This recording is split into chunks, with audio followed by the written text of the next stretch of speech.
Baik, pertama-tama perkenalkan terlebih dahulu nama saya Nur Hasana. Di sini saya mahasiswi dari Institut STEMI Bekasi. Pada kesempatan kali ini saya ingin melaksanakan suatu tugas dari mata kuliah Pendidikan Kewarganegaraan yang dibimbing oleh Bapak Habs Nur Hadi. Baik, di sini saya ingin berbincang-bincang tentang nilai, wawasan kebangsaan dan semangat bela negara. Di sini saya mau memperkenalkan teman saya, bisa diperkenalkan terlebih dahulu, Kak. Assalamualaikum warahmatullahi wabarakatuh. Perkenalkan, nama saya Vivi. Untuk kesibukan saya saat ini adalah sebagai mahasiswi di salah satu universitas daerah Jakarta. Sekaligus saya sebagai karyawan di salah satu perusahaan di bidang jasa. Dimulai ya, Kak? Ya. Baik, untuk pertanyaan yang pertama, saya ingin menanyakan tentang, pernah nggak sih Kakak mendengar istilah dari pendidikan kewarganegaraan? Terus kapan sih Kakak itu pertama kali mendengarkan istilah dari pendidikan kewarganegaraan itu? PKN ya? Iya, betul. Untuk PKN sendiri saya belajar dari SD ya. Namun untuk penghafalan Pancasila sudah sejak TK. Dan yang kedua, di sini apa sih Kak menurut Kakak itu dari pengertian secara umum pendidikan kewarganegaraan itu? Terus secara umumnya apa tujuan dan manfaat PKN itu Kak menurut Kakak? Oke, untuk pendidikan kewarganegaraan itu sendiri adalah suatu mata pelajaran yang memfokuskan kepada warga negara Indonesia agar lebih mengenal jati dirinya sebagai warga negara Indonesia itu sendiri. Untuk pertanyaan yang ketiga, di sini saya ingin menanyakan, optimis nggak sih Kak bahwa bangsa ini tuh bisa berjaya pada masa depan? Terus bisa nggak Kakak untuk sebutkan alasannya itu kenapa? Menurut aku pribadi sangat optimis ya Kak bahwa negara Indonesia bakal berjaya di kemudian hari atau di masa depan. Kenapa? Karena suatu keberhasilan negara itu bisa dilihat dari bangsanya itu sendiri. Melihat bangsa Indonesia sekarang sudah semakin maju, berpikiran luas atau berwawasan luas ya, serta berinovatif, membuat saya lebih yakin bahwa kedepannya Indonesia bisa lebih berjaya lagi dan bisa bisa semakin maju dengan hasil inovatifnya serta pemikiran-pemikiran yang kritisnya itu. Oke, di sini Kakak yakin nggak sih Kak bahwa warga Indonesia itu sesungguhnya mempunyai potensi dan peluang untuk mampu berkembang menjadi manusia unggulan pada tingkat internasional? Terus apa argumen Kakak itu? Saya cukup yakin sih Kak, karena menurut saya generasi penerus saat ini tuh pemikirannya jauh lebih maju ya, lebih open-minded, berwawasan luas, karena dilihat dari segi ketika mereka lahir pun teknologi sudah ada gitu, jadi mereka bisa lebih berinovatif, bisa lebih kritis lagi terhadap apapun, sehingga mereka menurut saya bisa, atau kita nih di masa yang akan datang, bisa lebih unggul di tingkat internasional sih. Karena semuanya serba sudah tersedia, beda sama zaman dulu ya Kak, yang serba keterbatasan. Terus sekarang lebih praktis ya Kak? Iya, benar. Menurut Kakak tuh apa sih bagian terbesar dari generasi muda Indonesia itu? Atau yang memimpin masa depan bangsa ini loh Kak? Terus yang memiliki kualitas pemikiran yang kreatif dan inovatif. Itu mengapa, bisa Kakak jelaskan? Belum sepenuhnya ya Kak ya, karena menurut saya generasi penerus saat ini yang akan menjadi calon pemimpin di masa depan itu harus memiliki kepandaian intelektual serta spiritual itu sendiri seimbang gitu. Jadi maksudnya generasi penerus juga harus memiliki jiwa-jiwa kompetisi kepada bangsa lain ya, serta memiliki jiwa patriotisme yang tinggi, berwawasan luas juga, serta berinovatif seperti yang saya bilang sebelumnya tadi. Itu bisa menjadi bekal-bekal mereka sih buat menjadi pemimpin di masa depan. Baik, untuk mendukung kejayaan masa depan bangsa Indonesia itu, hal apa saja sih Kak yang perlu dilakukan untuk bangsa ini? Bisa tolong disebutkan secara rinci nggak sih Kak? Untuk bangsa Indonesia, khususnya generasi penerus saat ini, itu harus bisa mengoptimalisasikan perannya, pemikirannya, serta potensinya untuk mempersiapkan dirinya bahwa Indonesia bisa maju di masa depan. Oke, baik. Bagus sekali Kak pendapatnya. Sudah tahu belum sih Kak sebelumnya bahwa luas wilayah negara Indonesia ini adalah nomor 15 terbesar di dunia setelah Rusia, Kanada, Cina, Amerika Serikat, dan luas wilayah negara lainnya? Sudah tahu sih. Kakak sudah tahu berarti ya? Udah. Baik. Di sini apa kakak sudah tahu kak sebelumnya bahwa negara Indonesia ini merupakan negara kepulauan? Yang kedua, pertiga wilayahnya merupakan itu lautan. Udah tahu? Kakak sudah tahu dari? Kan waktu SD, SMP, SMA itu kan sempat belajar PKN, Betul. geografi, jadi taunya dari pelajaran sih. Iya, sering dijelasin sama gurunya juga. Ya karena kita juga udah mengenal pembelajaran ini juga dari SD ya kak? Iya, benar. Baik. Menurut kakak itu luas wilayah negara Indonesia yang terbesar dan terdiri dari banyak pulau itu merupakan suatu berkah atau suatu musibah ya kak? Itu mengapa?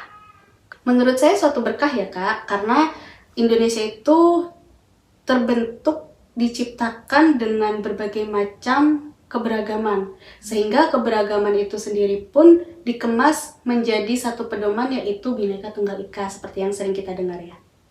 Di sini menurut saran kakak nih, bagaimana sih kak cara yang harus dilakukan untuk mencegah agar luas wilayah Indonesia ini kak besar itu jangan sampai berkurang, misalkan kehilangan pulau karena diakui dan diklaim oleh negara tetangga? Menurut aku pribadi ya harus dijaga sih, dijaga banget nih Indonesia, negara tercinta kita ya.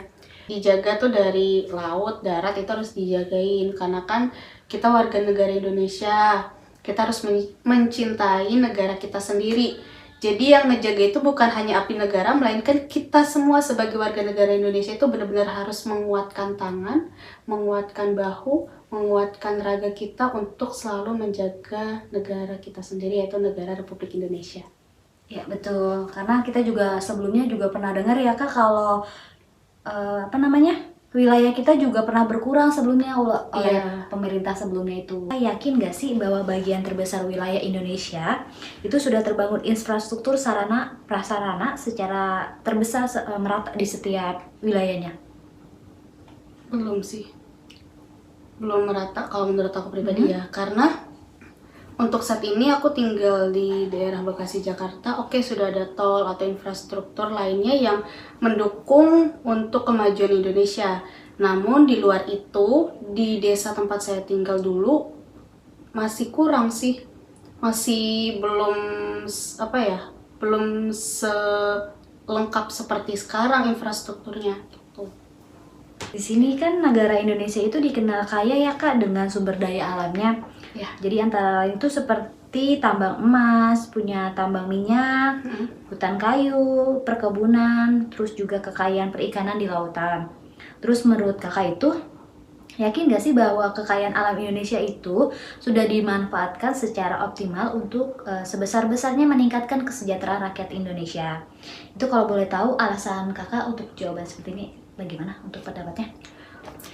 Menurut saya untuk pemanfaatan secara optimal ya sudah bagus ya, sudah pas lah. Namun untuk kesejahteraan warga negara Indonesia itu sendiri menurut saya belum. Kenapa? Karena masih banyak yang menyelewengkan keberagaman Indonesia itu sendiri. Contoh, sempat ada kasus oleh oknum yang korupsi benih apa tuh? Lobster. Itu sih, tau kan? Itulah pokoknya. Nah, menurut saya belum mensejahterakan rakyatnya sih kalau seperti itu, karena masih ada korupsi di antara kita. Iya, karena Indonesia itu hukumnya masih kurang ini ya kak, maksudnya kayak kurang tajam. Betul, masih kurang kuat. Iya. Di sini menurut informasi kan banyak ya kak kekayaan sumber daya alam Indonesia itu yang diekspor ke luar negeri dalam bentuk bahan mentah, dan setelah diolah ke luar negeri kemudian diimpor kembali ke Indonesia dalam bentuk jadi atau siap pakai. Dan jika info itu betul kan menurut kakak itu, apakah hal itu sudah memperlihatkan adanya pemanfaatan secara optimal kekayaan alam Indonesia untuk sebesar-besarnya demi kesejahteraan rakyat ini? Bisa tolong dijelaskan?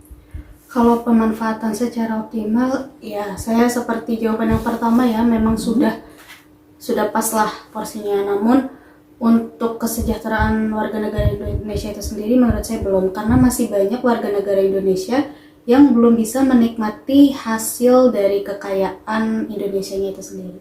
Tahu nggak sih kak bahwa jumlah penduduk Indonesia adalah penduduk terbesar keempat di seluruh dunia? setelah Cina, Amerika Serikat, dan India? Belum tahu. Belum tahu. Karena tahu terakhir infonya itu ya yang negara dengan penduduk terbanyak itu ya Amerika, India, sama Cina. Oh, baik. Terakhir tahu infonya itu. Kalau Indonesia juga termasuk keempat terbesar, baru dengar sih. Baru dengar ya Kak? Baik. Baik, berarti Kakak belum tahu ya untuk masalah seperti ininya. Menurut Kakak itu besarnya jumlah penduduk Indonesia itu kan merupakan suatu berkah atau suatu musibah, itu mengapa? Dan berkah ya. Namun menurut aku kalau kelebihan penduduk juga nggak bagus gitu loh. Jadi segimana mungkin pemerintah harus bisa mengontrol untuk banyaknya penduduk di negara Indonesia ini. Harus bisa dikontrol sih. Banyak boleh tapi tetap dikontrol gitu intinya. Baik, dari diri kita juga ya Kak? Iya benar. Baik, pertanyaan berikutnya ya Kak, yaitu pertanyaan yang ke-16. Di sini Kakak yakin gak sih bahwa Indonesia itu sesungguhnya punya potensi Kak untuk berkembang menjadi warga negara unggulan pada tingkat internasionalnya? Menurut aku pasti punya potensi sih untuk menjadi warga negara Indonesia yang unggul di tingkat internasional jika setiap warga negara Indonesia itu memiliki kedisiplinan, memiliki intelektual yang tinggi serta spiritual yang tinggi juga. Dalam artian tuh intelektual dan spiritual itu tetap harus seimbang seperti yang saya jelaskan sebelumnya. Untuk contohnya Kakak bisa jelasin nggak sih warga negara Indonesia yang berprestasi di tingkat dunia itu siapa aja Kak? Menurut saya contohnya Agtus Monica ya Kak, salah satunya. Kenapa? Karena saya pernah dengar ceritanya dia bahwa dari kecil itu dia udah dibiasakan hidup mandiri dan disiplin, terutama disiplin waktu. Menurut saya itu bisa jadi contoh buat generasi saat ini ya, bahwa jika orang disiplin itu bisa sukses di kemudian hari. Nggak sedikit juga orang yang nggak disiplin dan nggak bisa manage waktu itu malah kelendrang atau malah terbengkalai dengan kehidupan yang fana yang itu aja, yang mereka tuh nggak ada target sama sekali. Menurut aku hidup itu harus punya target, harus disiplin dengan targetnya itu sendiri. Gimana caranya supaya target itu bisa tercapai? Baik, bagus Kak. Di sini menurut Kakak, secara umum kan nih apa saja segi keunggulan dari warga negara Indonesia itu? Terus sisi kelemahan dari Indonesia itu apa?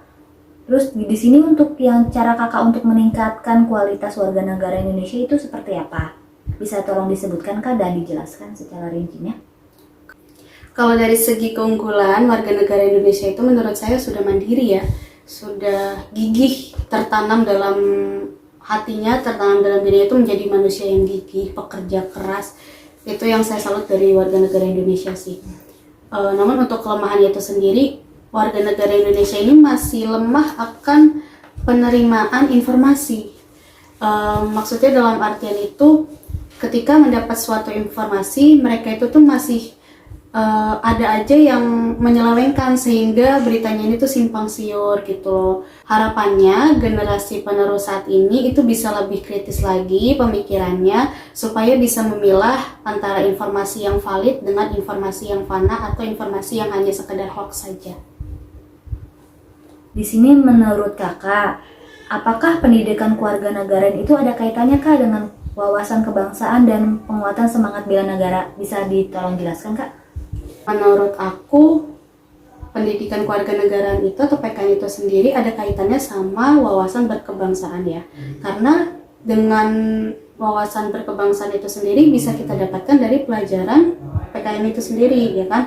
Dan sedangkan PKN itu tetap masih ada pelajarannya even kita tuh udah kuliah gitu loh. Jadi walaupun kita kuliah masih ada mata pelajaran itu yang bikin kita tuh jadi semangat untuk tetap membela negara gitu. Tetap adalah jiwa-jiwa membela negara Indonesia tuh walaupun kita udah kuliah gitu ibaratnya. Di sini menurut saran Kakak, bagaimana sih Kak caranya agar rakyat Indonesia itu dapat semakin memahami dan mengamalkan wawasan kebangsaan? Oke. Caranya salah satunya mungkin dengan memperkenalkan tarian adat di Indonesia atau makanan khas Indonesia, memperkenalkan juga secara luas ya. Mungkin kalau sekarang kan banyak platform nih dari YouTube atau TikTok, itu kan pasti followersnya nanti banyak dan followersnya nggak cuma dari Indonesia. Mungkin caranya salah satunya seperti itu sih. Dengan begitu kan semakin apa ya, anak-anak zaman sekarang, generasi sekarang itu semakin kepo, oh di daerah sini ada apa sih namanya budaya yang seperti ini, sehingga mereka tuh akan mencari lagi, oh kalau di daerah ini budayanya apa ya, mencari lagi, terus mereka men-share kembali, oh waktu aku kesini tuh ada loh budaya yang seperti ini gitu kan. Bahkan nggak jarang yang aku lihat tuh di Twitter pun mereka bikin tweet tentang budaya Indonesia. Itu keren banget sih menurut aku. Mereka bisa memanfaatkan budayanya itu sendiri, bisa mengenalkan juga, jadi bisa memahami sekaligus bisa mengamalkan gitu loh budaya-budaya Indonesia yang ada di sini. Menurut saya itu sih yang bisa menjadi wawasan berkebangsaan. Baik. Kalau ngomongin wawasan kebangsaan itu sangat luas ya Kak. Iya. Menurut pendapat Kakak sendiri nih, perlukah dalam masa sekarang ini rakyat Indonesia diberikan pendidikan bela negara Kak? Bisa dijelaskan alasannya? Perlu sih, karena menurut aku bela negara itu untuk memperkuat rasa nasionalisme yang ada di diri kita sebagai warga negara Indonesia itu sendiri, dan meningkatkan semangat patriotisme untuk melawan serangan dari luar. Baik. Berarti perlu ya Kak, Iya, berarti ya perlu. dalam pendidikan bela negara ini. Jadi menurut pendapat Kakak ini, perlukah rakyat Indonesia itu diberikan pendidikan bela negara dengan cara latihan berperang dan menggunakan senjata api seperti cara militer? Menurut saya penting sih, perlulah seperti itu. Karena apa? Untuk memperkuat pertahanan Indonesia. Jadi bela negara itu bukan hanya sekedar mengucapkan saya cinta tanah air, namun dari segi raganya pun mereka kuat menjaga negaranya sendiri, yaitu Indonesia. Bagaimana sih Kak cara atau model yang tepat untuk pemberian pendidikan bela negara bagi masyarakat? Caranya ya, kalau menurut aku pribadi lebih efisien tuh secara teori kemudian praktek, edukasi teori kemudian praktek, jadi selang-seling seperti itu. Jadi mereka udah dikasih teori nih, kemudian langsung praktek, jadi tetap melekat gitu loh, oh teorinya seperti ini, prakteknya yang seperti ini, nyatu terus gitu. Caranya kayak gitu sih, biar gampang dihafal juga ya kalau menurut aku. Penutupnya itu, jadi apa sih saran Kakak sendiri nih agar rakyat Indonesia itu dapat memahami dan mengamalkan nilai-nilai wawasan kebangsaan dan semangat bela negara itu? Saran aku untuk kita semua, khususnya untuk generasi penerus saat ini, kita harus memiliki jiwa-jiwa yang haus akan pengetahuan, haus akan ilmu, terutama ilmu budaya yang ada di Indonesia itu sendiri. Saya yakin masing-masing dari kita masih banyak yang belum tahu budaya Indonesia, kekayaan Indonesia itu sendiri, karena saking banyaknya dari Sabang sampai Merauke ya. Jadi ayolah kita sama-sama tingkatin tekad kita untuk mencari tahu budaya-budaya Indonesia, kemudian kita show up apa yang sudah kita tahu, atau kita menginfokan kembali kepada teman-teman yang lain yang tadinya belum tahu. Kita infokan kembali, oh di daerah ini ada budaya apa, oh di daerah A ada budaya apa, seperti itu. Kan platform sekarang banyak ya, kayak ada YouTube, TikTok, Instagram, Twitter. Nah, aku nggak sedikit sih sering baca di Twitter tuh banyak yang bikin tweetnya itu tentang budaya Indonesia. Aku salut banget sih sama orang-orang yang seperti itu. Dia mencari tahu, kemudian dia mengedukasi kembali, menginfokan kembali kepada teman-teman yang belum pernah ke sana. Itu pertanyaan terakhir ya Kak untuk penutupnya. Jadi menurut saran Kakak nih, dari materi penting apa saja yang perlu diberikan pada mata kuliah pendidikan kewarganegaraan ini? Materi untuk bagaimana sih caranya kita tuh mencintai negara kita, mengamalkan budaya-budaya Indonesia, contoh seperti sopan santun. Karena kalau dilihat zaman sekarang ya, masih banyak orang yang, maksudnya anak-anak zaman sekarang tuh minim banget dengan kata sopan santun. Mungkin kalau di Jawa masih banyak yang seperti itu ya, tapi kalau di daerah kita sendiri, sering gak sih nemuin orang yang maksudnya masih kecil nih, tapi kok sopan santunnya udah kurang banget gitu. Menurut saya itu harus ditekani lagi sih, karena itu suatu budaya Indonesia yang penting banget untuk diterapkan kepada yang lainnya gitu. Ya, bukan generasi berikutnya ya Kak? Iya benar, gak cuma ke anak tapi ke teman juga. Terkadang kan kitanya udah sopan tapi ternyata teman kita kurang sopan gitu. Harusnya kita bisa saling mengingatkan gitu loh. kalau ketika kita lagi kurang baik, kurang sopan atau gimana, kita diingatkan. Kalau misalkan temannya lagi kurang baik atau kurang sopan, kita mengingatkan juga, saling ingatkan aja gitu. Jadi sebagai warga negara Indonesia tuh jangan tutup telinga, jangan tutup mata akan hal apapun. Kita harus care dan aware juga.